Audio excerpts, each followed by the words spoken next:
Okay, ഇപ്പൊ നമ്മള് ഇന്നത്തെ ക്ലാസ്സിൽ ഡിസ്കസ് ചെയ്യുന്നത് ഒരു പോയമാണ്. The title of the poem is Won't You Celebrate with Me? Okay. So before that, I'll share my screen. Mm,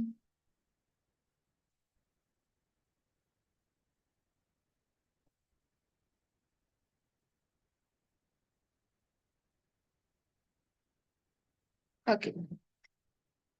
so ഇന്ന് discuss ചെയ്യുന്ന poem won't you celebrate with me എന്ന് പറയുന്ന ലൂസിൽ ക്ലിഫ്റ്റൺ എഴുതിയിട്ടുള്ള ഒരു പോയമാണ്. ഒരു അമേരിക്കൻ പോയറ്റ് ആണ് ലൂസിൽ Clifton. Okay, അപ്പോ അവരുടെ won't you celebrate with me എന്നുള്ള പോയമാണ് we are going to discuss in today's class. So first of all let's look into the author or the poet Lucille Clifton.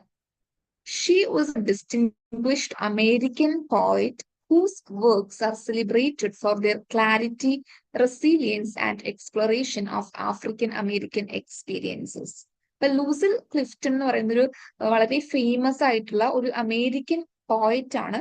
ഇവരുടെ works, ഇവരുടെ കൂടുതൽ വർക്കുകളും എന്താണ് വളരെ ക്ലാരിറ്റിയോട് കൂടി എന്ത് കാര്യം പറഞ്ഞാലും അത് വളരെ ക്ലിയർ ആൻഡ് കട്ടായിട്ട് വളരെ ക്ലാരിറ്റിയോട് കൂടി resilience and exploration of African American experiences, അതായത് ഈ ആഫ്രോ അമേരിക്കൻ ആൾക്കാരുടെ എക്സ്പീരിയൻസസ്. ഇപ്പോ ആഫ്രിക്കയിൽ നിന്നും അമേരിക്കയിൽ വന്ന് താമസിക്കുന്ന കുറെ ആൾക്കാരുണ്ട്.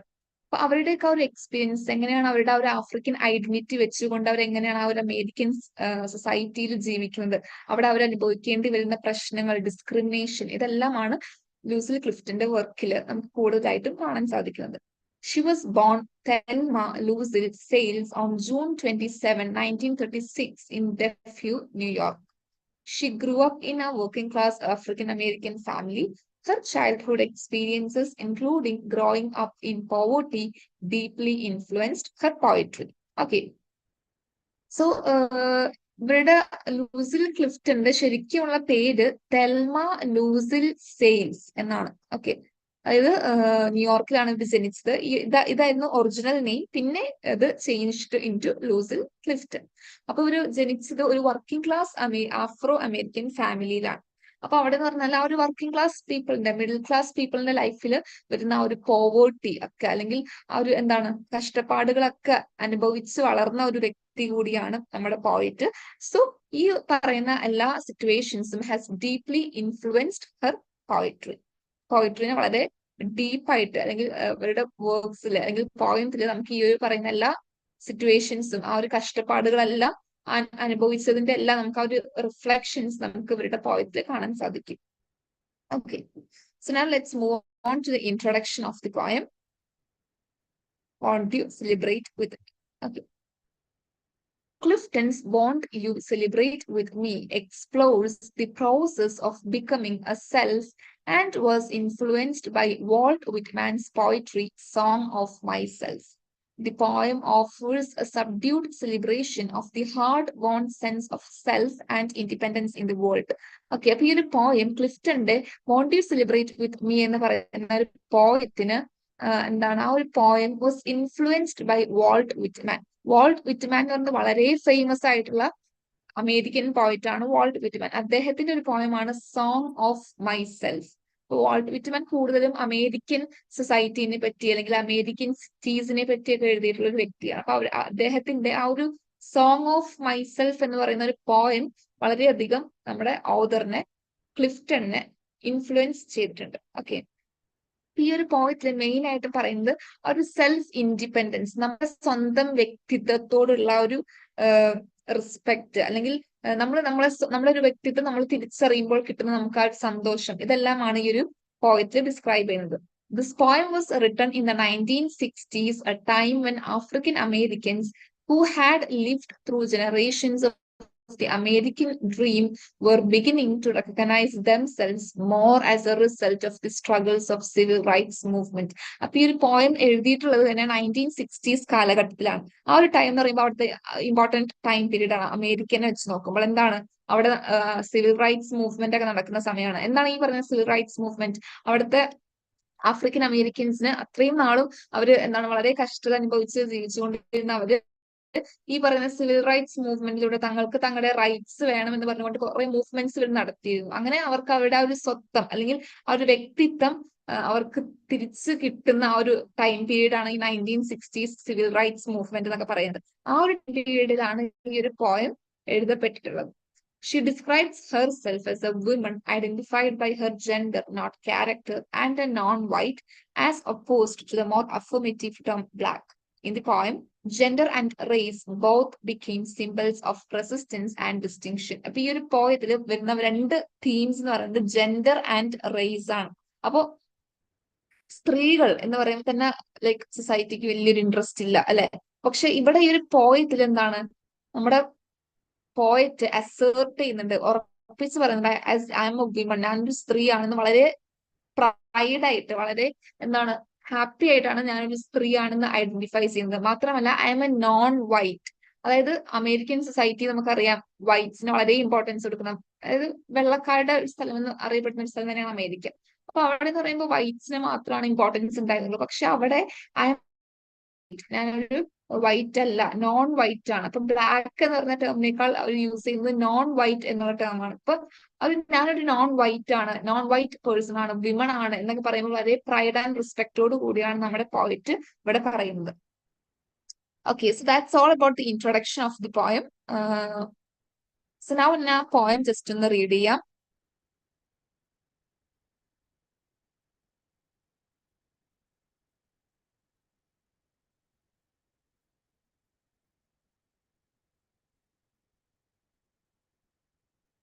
വളരെ സിമ്പിൾ ആൻഡ് വളരെ ചെറിയൊരു പോയാണ് won't you celebrate with me. Okay, text കാണുന്നുണ്ടെന്ന് വിചാരിക്കുന്നു. Won't you celebrate with me what I have shaped into kind of life I had no model born in Babylon, both non-white and women.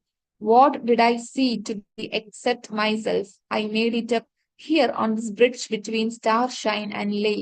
My one hand holding tight, my other hand come celebrate with me that every day something has tried to kill me and has failed. ഇത്രേ ഉള്ളൂ. ഇത്രയും ഒരു ഒറ്റ സ്റ്റാൻസയുള്ള ഒരു പോയമാണ് won't you celebrate.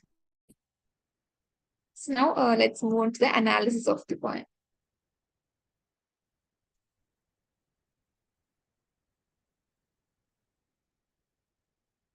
Okay, it's okay.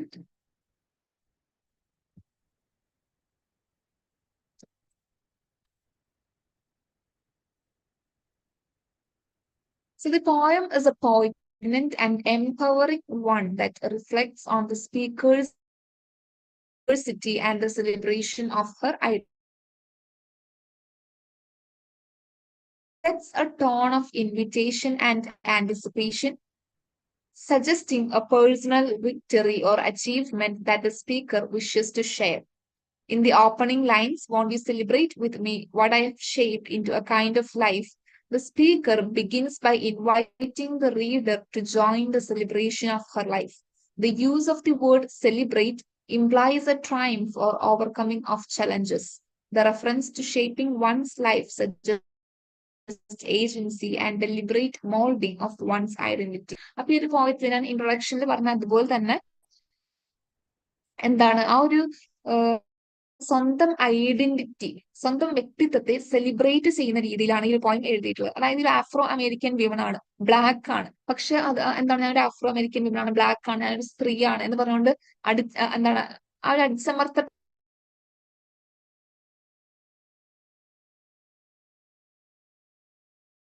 Celebrate ചെയ്യുന്ന ഒരു പോയിറ്റിനെയാണ് നമുക്ക് ഇവിടെ കാണാൻ സാധിക്കുന്നത്. ഓക്കെ, അപ്പൊ ഇവിടെ പറയുന്നത് പോയിറ്റ് പറയുന്നത് ഞാനൊരു നോൺ വൈറ്റ് ആണ്, ഞാനൊരു വിമൺ ആണ് എന്ന് പറയുമ്പോൾ അതെന്റെ ഒരു അച്ചീവ്മെന്റ് ആണ്, എന്റെ ഒരു വിക്ടറി ആണ്. കാരണം ഇത്രയും നാളും ഇവര് വളരെ ഈ പറയുന്ന സിവിൽ റൈറ്റ്സ് മൂവ്മെന്റിന് മുന്നേ വരെ ഇവര് ബ്ലാക്സിന്റെ അവസ്ഥ എന്ന് പറഞ്ഞാൽ വളരെ സ്ലേവ്സ് ആയിട്ട് കൺസിഡർ ചെയ്ത അമേരിക്കൻ സൊസൈറ്റിയിൽ ബ്ലാക്സ് എന്ന് പറയുമ്പോൾ വെറും സ്ലേവ്സ് മാത്രമാണ്, അടിമകൾ മാത്രമാണെന്ന് കൺസിഡർ ചെയ്തിരുന്ന സമയത്ത് നിന്ന് അവർ ആ ഒരു സിവിൽ റൈറ്റ്സ് മൂവ്മെന്റിലൂടെ സ്വന്തം ഐഡന്റിറ്റി, സ്വന്തം സ്വത്വം തിരിച്ചറിയുമ്പോൾ അത് അവരുടെ ഒരു സെലിബ്രേഷൻ ആണ്, അല്ലെങ്കിൽ തങ്ങളുടെ ഒരു വിക്ടറി ആണ്, തങ്ങളുടെ അച്ചീവ്മെന്റ് ആണ്, ഞങ്ങളുടെ വിജയമാണ് അത് എന്നാണ് ഈ ഒരു പോയത്തിലൂടെ മുഴുവനായിട്ട് പോയിറ്റ് പറയുന്നത്. എന്നിട്ട് പറയണം won't you celebrate with me. എന്നിട്ട് ഈ പറയുന്ന പോയം വായിക്കുന്ന റീഡേഴ്സിനെ ഇങ്ങനെ ക്ഷണിക്കുകയാണ്, എന്റെ കൂടെ നിങ്ങൾ സെലിബ്രേറ്റ് ചെയ്യുന്നില്ലേ, എന്ത് സെലിബ്രേറ്റ് ചെയ്യുന്നില്ലേ എന്ന്, ഞങ്ങളുടെ ഈ ഒരു അച്ചീവ്മെന്റ് അല്ലെങ്കിൽ ഞങ്ങളുടെ ഒരു വിക്ടറിനെ എന്റെ സെലിബ്രേറ്റ് ചെയ്യാൻ നിങ്ങൾ വരുന്നില്ലേ എന്ന് ചോദിച്ചുകൊണ്ടാണ് ഈ ഒരു പോയം സ്റ്റാർട്ട് ചെയ്യുന്നത്.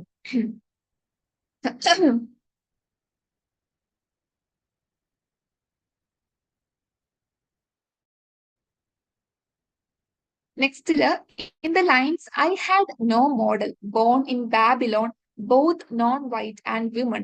What did I see to be except myself?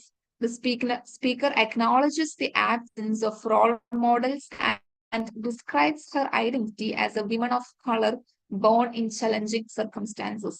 Despite this, there is a defiant self-affirmation in the question, expressing the determination to be true to oneself.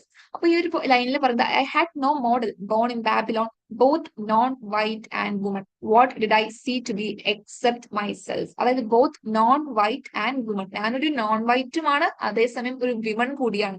അപ്പൊ ഇത് രണ്ടും എന്ന് പറഞ്ഞാല് മാർജിനലൈസ്ഡ് സൊസൈറ്റിയിൽ പെടുന്ന ഒരു കാറ്റഗറിയാണ് അല്ലെ. നമ്മൾ പറഞ്ഞു നമ്മൾ മാർജിനലൈസേഷനെ പറ്റിയൊക്കെ എല്ലാ സെമസ്റ്ററിലും പഠിച്ചിട്ടുണ്ട് മാർജിനലൈസ്ഡ് പീപ്പിളിനെ പറ്റിയിട്ട്. ആരൊക്കെയാണ് മാർജിനലൈസ്ഡ് സൊസൈറ്റി അല്ലെങ്കിൽ മാർജിനലൈസ്ഡ് എന്ന് പറയുമ്പോൾ നമുക്കറിയാം ഈ പറയുന്ന ദളിത്സ് ഉണ്ട്, ആദിവാസീസ് ഉണ്ട്, അതേസമയം മാർജിനലൈസ്ഡ് വരുന്നവരാണ് സ്ത്രീകൾ, വിമൺ എന്ന് പറയുന്നവര്, അതുപോലെ തന്നെ ബ്ലാക്സ്. അതായത് അത് നമ്മുടെ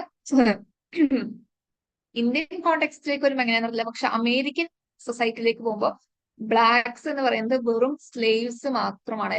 നമ്മൾ ഫോർ ഫിലിംസ് ഒക്കെ ഫോർ എക്സാമ്പിൾ നമ്മൾ സിനിമകൾ കാണുക, അമേരിക്കൻ ഫിലിംസ് കാണുകയാണെങ്കിലും അവിടുത്തെ ഓൾമോസ്റ്റ് വീടുകളിൽ നിൽക്കുന്ന സ്ലേവ്സ് ആണെങ്കിലും എല്ലാവരും ബ്ലാക്സ് ആയിരിക്കും, കറുത്ത വർഗ്ഗക്കാരാണ്. അപ്പോൾ അവർ വളരെയധികം ഡിസ്ക്രിമിനേഷൻ അനുഭവിച്ചിട്ടുള്ള, മാർജിനലൈസേഷൻ അനുഭവിച്ചിട്ടുള്ള ഒരു ഗ്രൂപ്പ് ഓഫ് ആൾക്കാരാണ് ഈ പറയുന്ന നോൺ വൈറ്റ്സ് അല്ലെങ്കിൽ ബ്ലാക്ക് സൊസൈറ്റി അല്ലെ.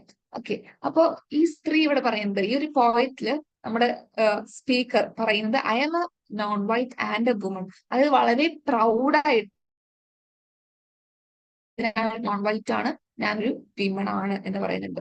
എന്നിട്ട് പറയണ I M A woman of colour. Woman of colour എന്നുകൊണ്ട് ഉദ്ദേശിക്കുന്നത് ഈ ബ്ലാക്ക് പീപ്പിളിനെയാണ് നമ്മൾ കളേർഡ് പീപ്പിൾ എന്ന് പറയുക. ഓക്കെ, അത് വേറൊരു ടേം ആണ്. ബ്ലാക്ക് പീപ്പിൾ എന്നുള്ള ടേം നമ്മൾ യൂസ് ചെയ്യൽ കുറവാണ്.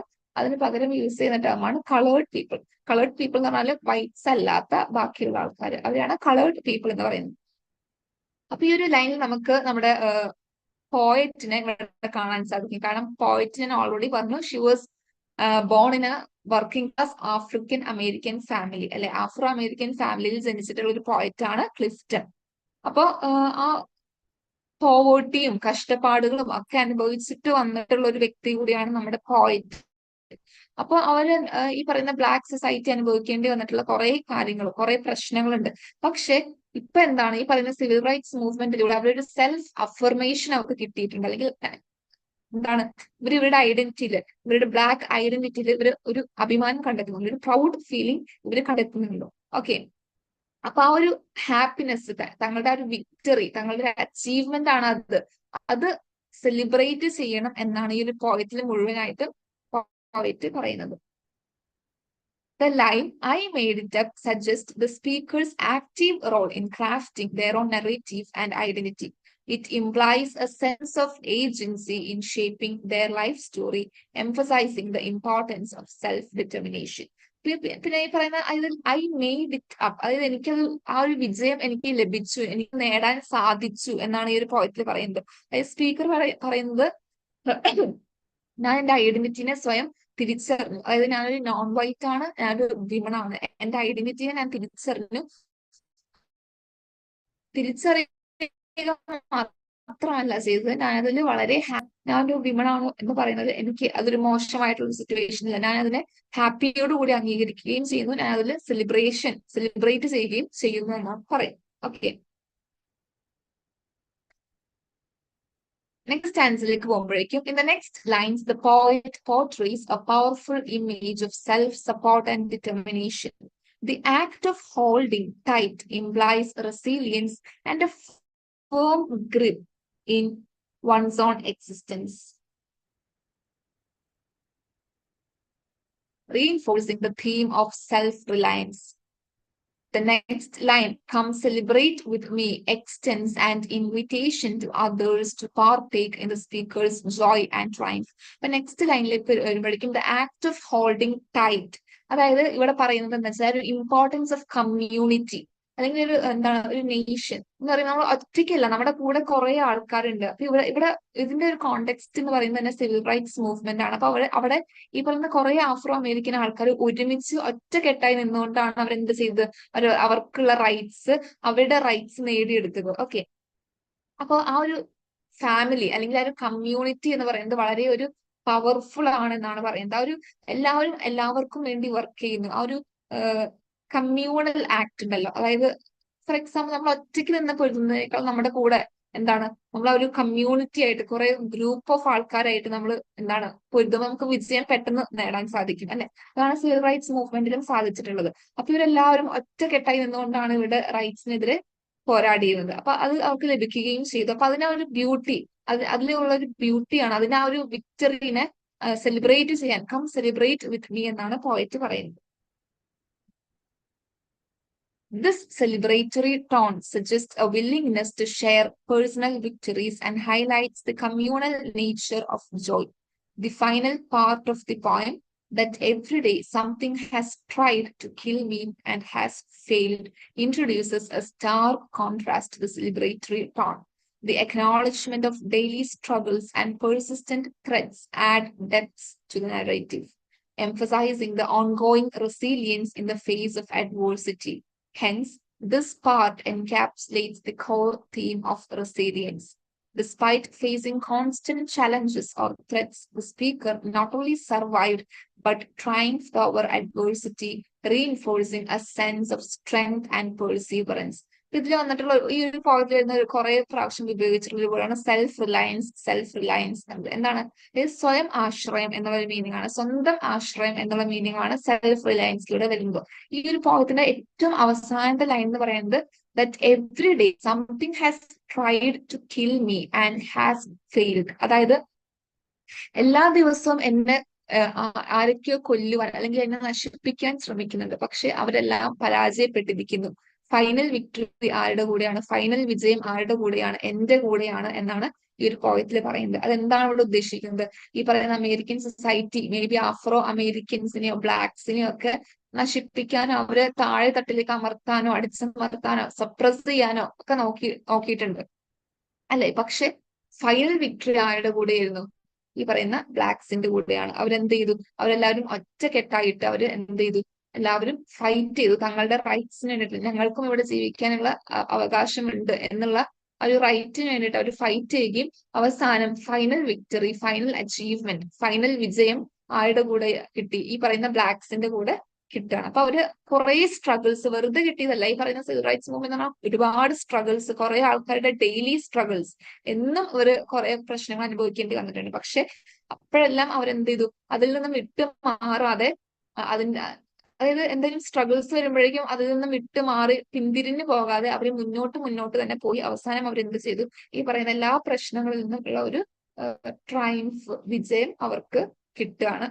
ഒരു സ്ട്രെങ്ത്, ഒരു പ്രൗഡ് ഫീലിംഗ് ഒക്കെ ഈ പറയുന്ന അവർക്ക് ലഭിക്കുന്നുണ്ട്. Okay, so to conclude, the poem "Won't You Celebrate With Me" honors black womanhood and perseverance in the face of hardship. അപ്പൊ ഈ ഒരു പോയത്തിൽ മുഴുവനായിട്ടും നമ്മൾ പോയം വായിച്ചപ്പോൾ നിങ്ങൾക്ക് മനസ്സിലായിരുന്നു വളരെ ചെറിയ പോയമാണ്, കുറച്ച് തീംസ് ആണ് പറയുന്നുള്ളൂ. ഇതിനകത്ത് മെയിൻ ആയിട്ട് പറയുന്ന ഒരു ബ്ലാക്ക് വിമൻഹുഡിനെ പറ്റിയിട്ടാണ്. ഒരു ബ്ലാക്ക് ആയിട്ടുള്ള വിമൺ, അവരുടെ ആ ഒരു വിക്ടറി, വിജയത്തെ പറ്റിയിട്ട്, അവരുടെ ഒരു ഫേസ് ഓഫ് ഹാർഡ്ഷിപ്പ്, അവരെങ്ങനെയാണ് അവരുടെ പ്രശ്നങ്ങളെല്ലാം നേരിട്ടത്, എതിർത്തത്, ഒറ്റക്കെട്ടായിരുന്നുണ്ട് ഒരു കമ്മ്യൂണൽ ആക്ടിലൂടെ അവർ എങ്ങനെയാണ് ഈ പറയുന്ന എല്ലാ ഹാർഡ്ഷിപ്സിനെയും സ്ട്രഗിൾസിനെയും ഫേസ് ചെയ്തത് എന്നാണ് ഈ ഒരു പോയം പറയുന്നത്. In addition to recognizing the challenges and sufferings Black women have endured throughout history, the poem also honors their tenacity and fortitude.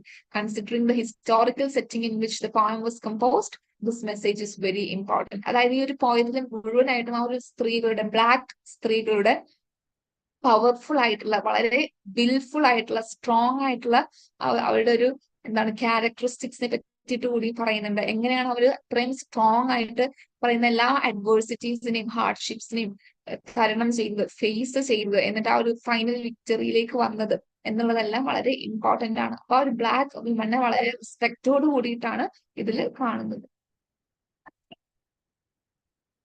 Both the women's rights movement and civil rights movement were thriving in 1960s and 1970s. Black women were battling for their voices to be heard and their rights within the Black community and in the larger society. It is possible to see Clifton's poem as a reaction to this movement, a plea to honor the achievements and contributions of Black women. ഇപ്പൊ ഞാൻ പറഞ്ഞ ഈ ഒരു poem എഴുതിയിട്ടുള്ളത് 1960s കാലഘട്ടത്തിലാണ്. അപ്പൊ 1960s and 1970s എന്ന് പറയുന്നത് അമേരിക്കയിലെ വളരെ ഇമ്പോർട്ടന്റ് ആയിട്ടുള്ള ഇയറുകളാണ്, വർഷങ്ങളാണ്. കാരണം ആ സമയത്താണ് അവിടെ വുമൻസ് റൈറ്റ് മൂവ്മെന്റും ഫെമിനിസ്റ്റ് മൂവ്മെന്റും സിവിൽ റൈറ്റ്സ് മൂവ്മെന്റും ഒക്കെ വരുന്നത്. ഓക്കെ, അപ്പൊ വുമൻസ് റൈറ്റ് മൂവ്മെന്റ് എന്ന് പറയുമ്പോൾ നമുക്കറിയാം സ്ത്രീകളുടെ ഇക്വാലിറ്റിക്ക് വേണ്ടിയിട്ടുള്ള മൂവ്മെന്റ് ആണ്. പക്ഷെ അന്ന് അവിടെ എന്താ സംഭവിച്ചതെന്ന് വെച്ചാൽ ഈ വുമൻസ് റൈറ്റ് മൂവ്മെന്റ് അല്ലെങ്കിൽ ഫെമിനിസ്റ്റ് മൂവ്മെന്റ് എന്നൊക്കെ പറഞ്ഞിട്ട് അവരെന്ത് ആണ് ചെയ്തുള്ളൂ, ഈ പറയുന്ന വൈറ്റ്സ് ആയിട്ടുള്ള സ്ത്രീകൾക്ക് മാത്രമാണ് അന്ന് അവർ ഇമ്പോർട്ടൻസ് കൊടുത്തുള്ളൂ. അതായത് വെള്ളക്കാരികളായിട്ടുള്ള വൈറ്റ്സ് ആയിട്ടുള്ള സ്ത്രീകളുടെ റൈറ്റിന് വേണ്ടിയിട്ട് അവരുടെ ആവശ്യങ്ങൾക്ക് മാത്രമാണ് ഇമ്പോർട്ടൻസ് കൊടുത്തിരുന്നുള്ളൂ. ബ്ലാക്ക് ആയിട്ടുള്ള സ്ത്രീകളെ അവർ മൈൻഡ് പോലും ചെയ്തിട്ടുണ്ടായിരുന്നില്ല. പക്ഷെ അപ്പോഴാണ് ഇവർ എന്ത് ചെയ്തത്, ഈ ബ്ലാക്ക് വിമൺ അവര് ഒരു ഗ്രൂപ്പായിട്ട് ഉയർന്നു വരികയും തങ്ങൾക്കും റൈറ്റ്സ് വേണം. വുമൺ റൈറ്റ്സ് എന്ന് പറയുമ്പോൾ അവിടെ വൈറ്റ് ആയിട്ടുള്ള സ്ത്രീകൾ മാത്രമല്ല, ബ്ലാക്ക് ആയിട്ടുള്ളവരും കളേർഡ് ആയിട്ടുള്ള പല ഡിഫറെന്റ് കളേഴ്സിലുള്ള സ്ത്രീകളുണ്ട്. അപ്പൊ ആ ഒരു കളർ ഡിഫറൻസ് നോക്കാതെ വേണം വുമൻസ് റൈറ്റ് മൂവ്മെന്റ് മുന്നോട്ട് പോകാൻ എന്ന് പറഞ്ഞുകൊണ്ട് ആ ഒരു ബ്ലാക്ക് വിമൺ മുന്നോട്ട് വരികയും അവരുടെ റൈറ്റ്സിന് വേണ്ടി അവർ തന്നെ ഫൈറ്റ് ചെയ്യുകയും ചെയ്യുന്നുണ്ട്. അങ്ങനെ നമ്മുടെ ഫെമിനിസ്റ്റ് മൂവ്മെന്റ് നോക്കുകയാണെങ്കിൽ first wave feminism, second wave feminism, third wave feminism, fourth wave, still even today fourth wave feminism വരെ നടക്കുന്നുണ്ട്.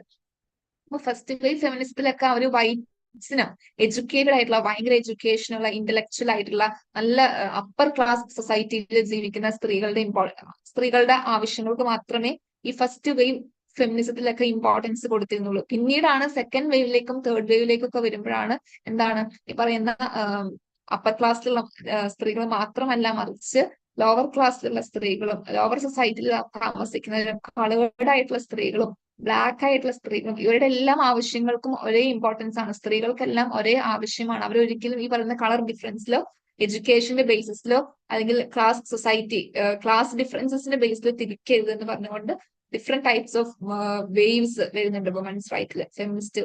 ഫെമിനിസ്റ്റ് വേവ്സ് വരുന്നുണ്ട്. അപ്പൊ അങ്ങനെ ബ്ലാക്ക് വിമൺ അവരുടെ റൈറ്റ്സിന് വേണ്ടിയിട്ട് എന്താണ് ശബ്ദം ഉയർത്തുകയും അവസാനം അവർക്ക് ഒരു സെൽഫ് റിലയൻസ് അല്ലെങ്കിൽ തങ്ങളുടെ സ്വന്തം വ്യക്തിത്വം തിരിച്ചറിയാൻ പറ്റുകയും അതിൽ അവർ വളരെ വിക്ടറി അല്ലെങ്കിൽ ഹാപ്പി ആവുകയും എൻജോയ്മെന്റ് കണ്ടെത്തുകയും ആ ഒരു അച്ചീവ്മെന്റിൽ അവർ അത്രയും ഹാപ്പിയോ പ്രൈഡായിട്ട്, പ്രൈഡ് മീൻസ് അവർ അത്രയും പ്രൗഡോടുകൂടി അഭിമാനത്തോടു കൂടി ഞങ്ങളൊരു ബ്ലാക്ക് വിമൺ ആണ് എന്ന് പറയാനുള്ള ഒരു അവസ്ഥ ഈ സ്ത്രീകൾക്ക് ലഭിക്കുകയും ചെയ്തു. അപ്പൊ ആ ഒരു കാര്യമാണ് ഈ ഒരു പോയത്തിലൂടെ ഫുൾ ആ ഒരു നമ്മുടെ പോയറ്റ് ക്ലിഫ്റ്റൺ മെൻഷൻ ചെയ്യുന്നത്. ഈ ഒരൊറ്റ തീം മാത്രമാണ് ഞാൻ പറയുന്നത്. അപ്പോൾ ഇതിന്റെ ഒരു ഹിസ്റ്റോറിക്കൽ കോണ്ടെക്സ്റ്റ് ഇമ്പോർട്ടന്റ് ആണ്. കാരണം 1960s സിവിൽ റൈറ്റ്സ് മൂവ്മെന്റിന്റെയും വുമൻസ് റൈറ്റ് മൂവ്മെന്റിന്റെയും ആ ഒരു ബാക്ക്ഗ്രൗണ്ടിൽ ഇരുന്നുകൊണ്ടാണ് ഈ ഒരു പോയം ലുസ്ല ക്ലിഫ്റ്റൺ എഴുതിയിട്ടുള്ളത്. ഓക്കെ, ഇത്രയും കാര്യങ്ങളാണ് won't you celebrate with me എന്ന് പറയുന്ന ഈ ഒരു പോയത്തിൽ ഡിസ്കസ് ചെയ്യുന്നത്. വളരെ ചെറിയൊരു പോയമാണ് won't you celebrate with me, it is written by Lucille Clifton. അപ്പൊ മെയിൻ ആയിട്ടും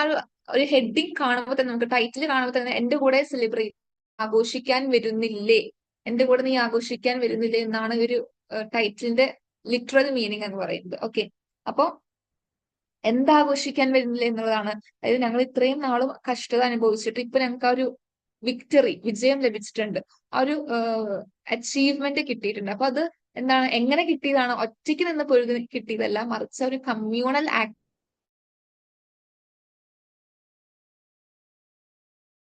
എന്നുകൊണ്ട് നേടിയെടുത്ത ഒരു വിജയമാണ് ഇത്.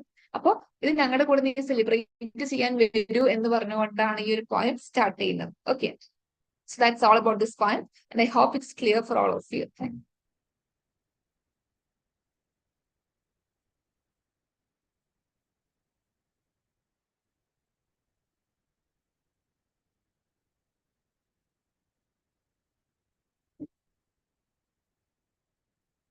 Okay, ഞാൻ എനിക്ക് ക്ലാസ് വൈൻഡ് അപ്പ് ചെയ്യാം. Okay, ma'am.